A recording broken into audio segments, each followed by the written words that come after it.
오늘도 굉장히 추운 날인데 이 아침부터 예수님과 함께하는 한 걸음을 시작하셔서 이곳에 오신 우리 모두에게 오늘도 큰 은혜가 함께하시기를 축원합니다. 아멘. 오늘 우리에게 주시는 하나님의 말씀은 에스라 5장 1절부터 17절입니다. 구약성경 716면에 나오는 말씀입니다. 제가 한 절, 성도님들 한 절 교독하겠습니다. 선지자들 곧 선지자 학개와 이또의 손자 스가랴가 이스라엘 하나님 이름으로 유다와 예루살렘에 거주하는 유다 사람들에게 예언하였더니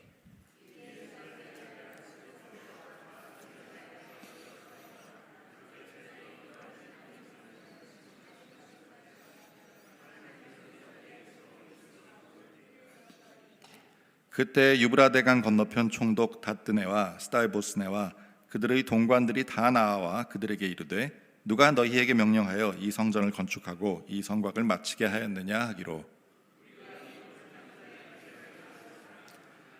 하나님이 유다 장로들을 돌보셨으므로 그들이 능히 공사를 막지 못하고 이 일을 다리오에게 아뢰고 그 답장이 오기를 기다렸더라.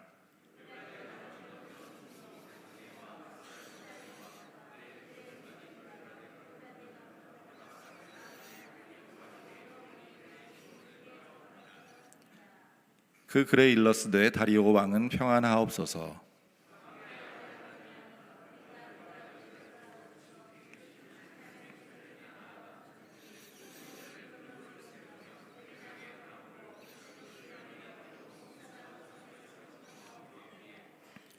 우리가 그 장로들에게 물어보기를 누가 너희에게 명령하여 이 성전을 건축하고 이 성곽을 마치라고 하였느냐 하고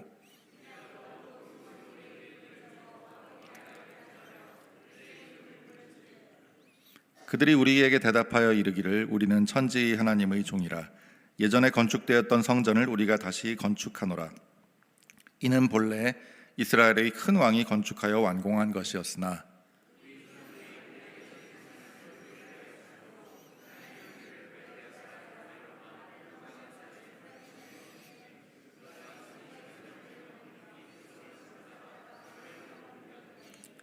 바벨론 왕 고레스 원년에 고레스 왕이 조서를 내려 하나님의 이 성전을 다시 건축하게 하고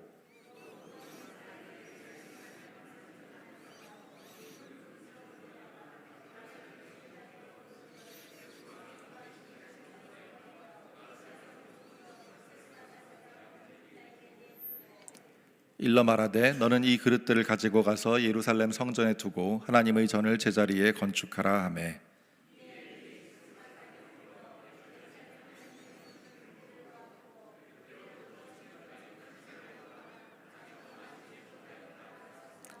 함께 읽겠습니다.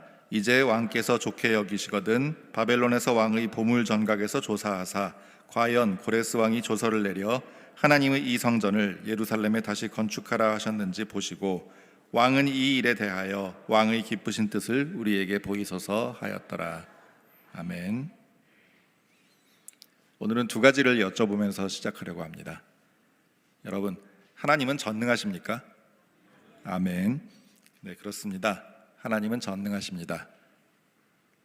여러분, 하나님은 세상 만물과 역사의 주인이십니까? 아멘. 그렇습니다. 하나님은 만물과 역사의 주인이십니다. 이 두 가지 진리를 전제로 하면 하나님은 세상과 인간 역사의 주인이시기 때문에 뜻하신 모든 것을 하실 수 있고 또 실제로 모든 것을 이룰 능력도 있으십니다. 그래서 우리 삶에 일어나는 어떠한 일도 주인이시고 전능하신 하나님의 허락 없이는 일어날 수 없습니다. 축원합니다. 이 진리가 우리 삶에 점점 실제가 되어서 우리가 평소에 하나님을 점점 더 인식하게 되고 우리를 괴롭히는 삶의 불안과 염려가 점점 더 평안으로 바뀌어 가게 되시기를 축원합니다. 아멘. 오늘 본문에서도 이 진리를 보여주고 있습니다. 우리는 큐티즌을 통해서 그리고 큐티즌의 진도대로 진행되는 새벽 예배 설교를 통해 이스라엘과 유다가 하나님을 떠났고 그 결과 아수르와 바벨론의 포로로 잡혀갔음을 살펴보았습니다. 오늘 본문인 5장 12절은 성전을 건축하던 유다 사람들의 말을 담고 있습니다. 그들은 자기 조상들이 하나님을 떠났기 때문에 하나님이 조상들을 바벨론의 손에 넘기셨다고 고백합니다. 성전 집기들을 이방신을 믿는 바벨론에게 빼앗기고 또 나중에는 성전을 파괴당하기까지 한 일은 유다 민족에게 커다란 충격을 준 사건이었습니다. 그러나 다니엘서 1장 2절도 하나님께서 이들을 바벨론 왕에게 넘기셨다라고 말하고 있습니다. 이 사건들은 모두 하나님의 뜻대로 이루어진 것이었습니다.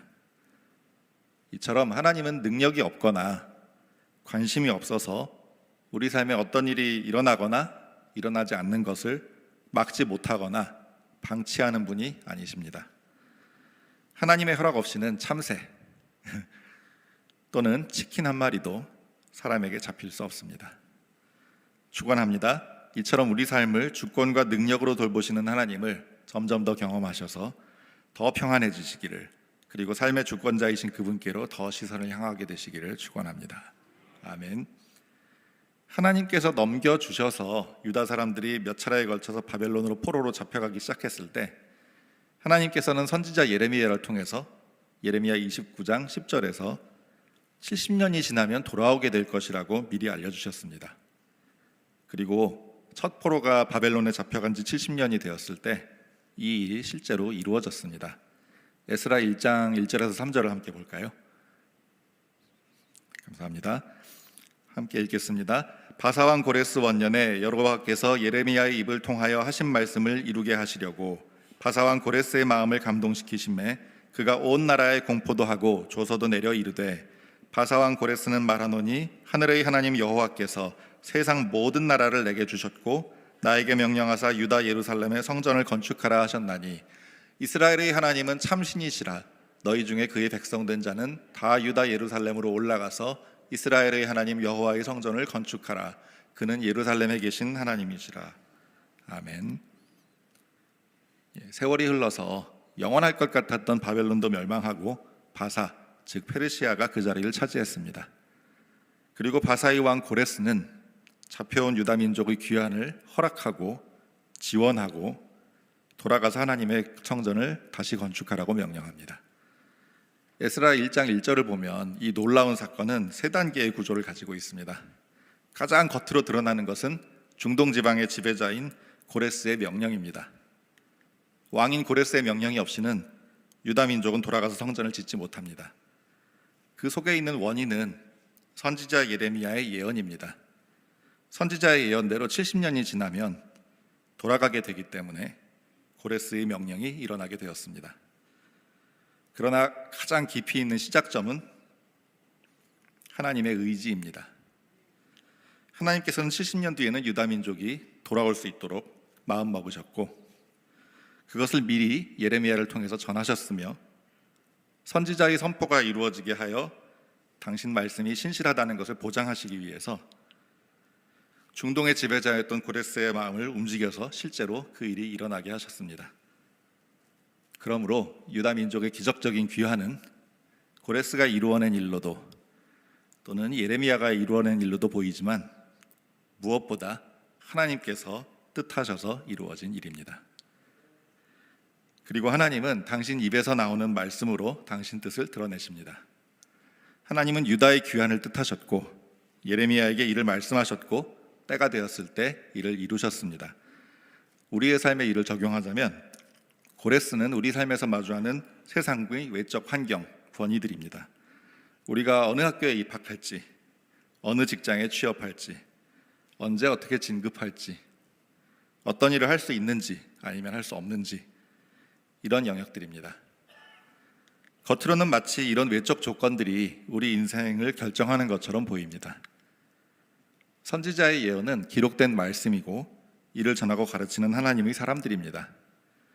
세상이 아닌 말씀과 이를 맡아 전하는 사람들의 역할이 우리 인생에 더 중요한 역할을 한다고 보는 것이 더 적절합니다. 그러나 기록된 말씀이 우리의 현실을 변화시키고 결정짓는 능력을 일으키는 것은 그 말씀이 하나님의 뜻하신 바이기 때문입니다. 그분의 뜻이 있고 그분의 뜻에 따라 말씀이 하나님의 입으로부터 나오며 그렇게 나온 말씀은 창조주의 권능을 갖고 있어서 하나님의 뜻을 실체로 만듭니다. 구약 성경의 언어인 히브리어의 흥미로운 특징 한 가지는 동일한 본질을 가진 단어들을 같은 어근으로 표현한다는 것입니다. 그 사례 가운데 한 가지가 말 또는 말씀을 뜻하는 히브리어 다바르입니다. 다바르는 말씀을 뜻하지만 사건이라는 의미도 있습니다. 히브리어의 관점으로는 말과 사건은 동일한 것입니다. 왜냐하면 이 말의 근원은 하나님의 말 또는 말씀이고, 하나님에 비해서 나온 말씀은 언젠가 반드시 그대로 이루어지는 사건이 되기 때문입니다. 축원합니다. 우리 삶을 실제로 결정하고 움직이시는 하나님의 뜻, 그에 따라 하나님의 입으로부터 나오는 하나님의 말씀을 받고 그 말씀이 삶을 변화시키는 놀라운 경험이 점점 늘어가시기를 축원합니다. 아멘. 그렇게 사건이 된 하나님의 말씀은 70년 뒤에 첫 포로 교환으로 이루어졌고, 돌아온 사람들은 무너진 성전을 다시 짓기 시작했습니다. 그러나 이를 시기한 주변 민족들의 상소로 성전 공사는 중단당했고 15년 정도의 시간이 흘렀습니다. 하지만 말씀이 이루어지는 사건은 멈춰지지 않습니다. 하나님의 의지는 다시 선지자 학개와 스가랴에게 말씀으로 임하여서 유다 사람들에게 전해집니다. 그리고 한때 바사왕 고레스의 마음을 움직였던 하나님의 말씀은 이번에는 유다 총독 스룹바벨과 제사장 예수아의 마음을 움직이셔서 바사왕에게 다시 허락을 받기도 전에 중단되었던 성전 공사를 재개하게 하셨습니다. 그런데 다시 또 방해를 받았습니다. 누가 성전을 짓게 했냐라고 감사를 받았습니다. 하지만 하나님의 말씀은 방해를 받아도 사건을 만들어냅니다. 돌로 시냇물을 막으면 돌은 물을 돌아서 계속 흘러갑니다. 5절을 보면 하나님이 유다 장로들을 돌보셨다고 되어 있는데, 원어의 의미는 하나님의 눈이 유다 장로들 위에 있었다입니다. 하나님의 눈이 지켜보고 계시면 당연히 해를 입지 않습니다. 그래서 결과적으로는 돌보아 주신다는 의미와 통합니다. 하나님이 눈이 지켜보고 계셨기 때문에 성전 공사는 중단당하지 않았습니다. 문제를 제기한 관리들은 오늘 본문에서 보았듯이 왕에게 보고서를 올리고 그 대답을 기다렸습니다. 어떤 답이 돌아왔을까요? 그 파격적인 답의 내용은 내일 이 시간에. 하나님의 말씀은 반드시 사건을 이룹니다.